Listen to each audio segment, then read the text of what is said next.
our first speaker, code 4016, will be answering the question, are China and Taiwan locked in a perpetual stalemate?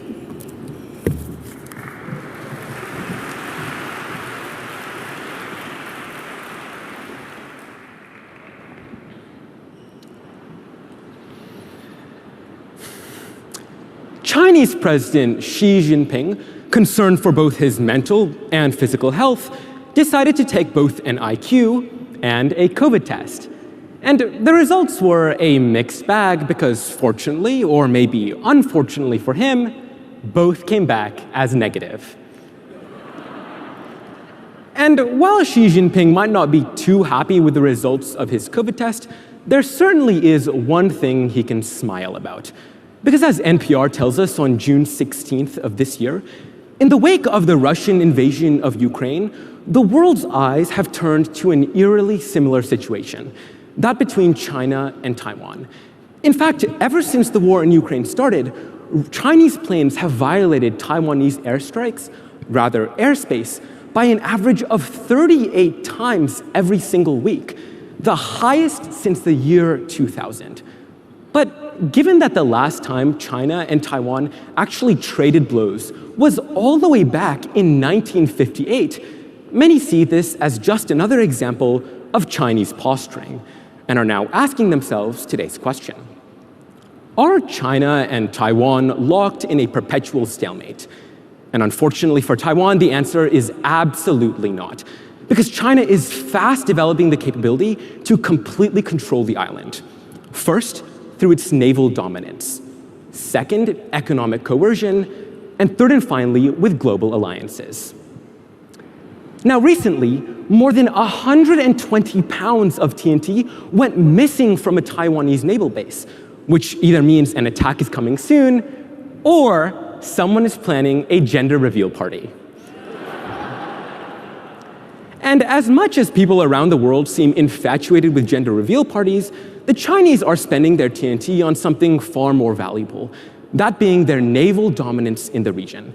In fact, The Guardian writes on June 7th of this year that one of the key factors that prevented complete Chinese domination over Taiwan was the fact that their navy just didn't have the capability to completely surround and control the island in the case of an eventual conflict. However, in recent years, that trend has completely reversed.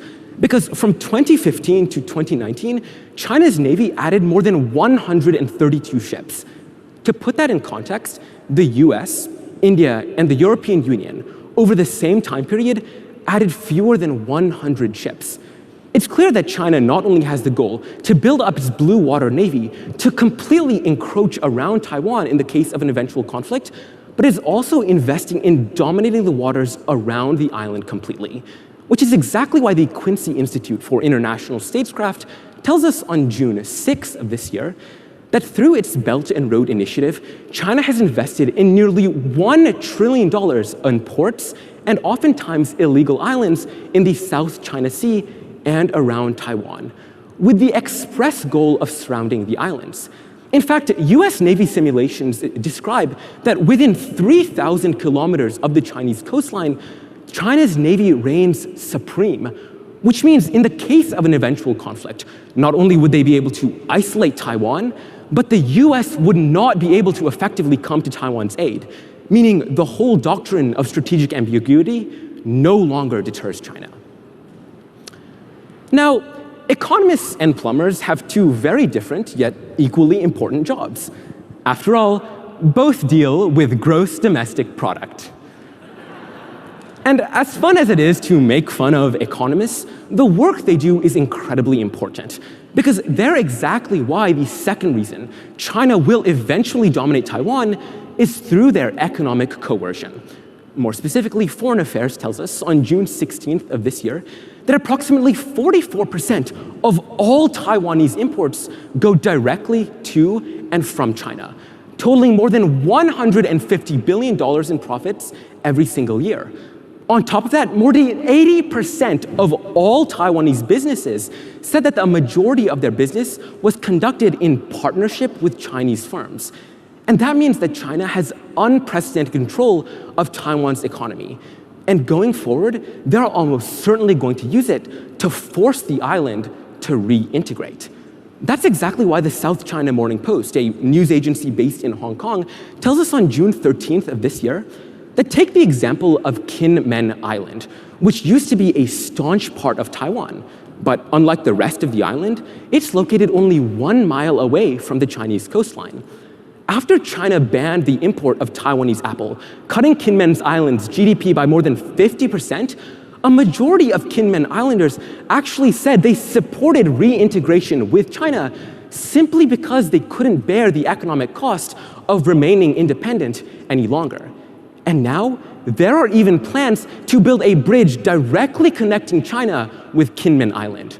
So long as China's economy continues to grow, the figurative bridge between the two nations, or rather nation and non-state, will only continue to shrink. In an interview in late 2020, a senior official for the World Health Organization, Mr. Brian Allyward, masterfully dodged a question about Taiwan because he didn't want to upset China. He must have been an extemper. Mr. Allyward's insistence to not upset China is indicative of the third reason on why Taiwan is soon going to be dominated by them, specifically because of their global influence. More specifically, Foreign Affairs tells us on June 1st of this year, it's an express goal of the Chinese Communist Party to force countries, specifically in Southeast Asia, to renounce their support of Taiwan. And they've been massively successful in doing that. In fact, the New York Times tells us on June 4th of this year that when the Philippines declared that it might open an embassy in Taiwan, hundreds of Chinese fishing boats swarmed Thitu Island, claimed by the Philippines. And later on, then President Duterte interpreted this as a test and withdrew Filipino support from Taiwan.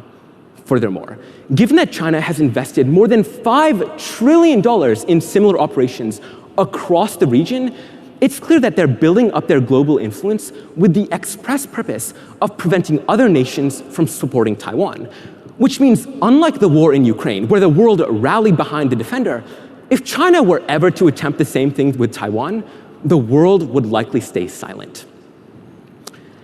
And so, even though Xi Jinping might not be the happiest with his IQ test, it's clear he can smile about China's position with Taiwan. Specifically, first, because of China's naval dominance. Second, their economic coercion. And third and finally, their global influence. Thank you.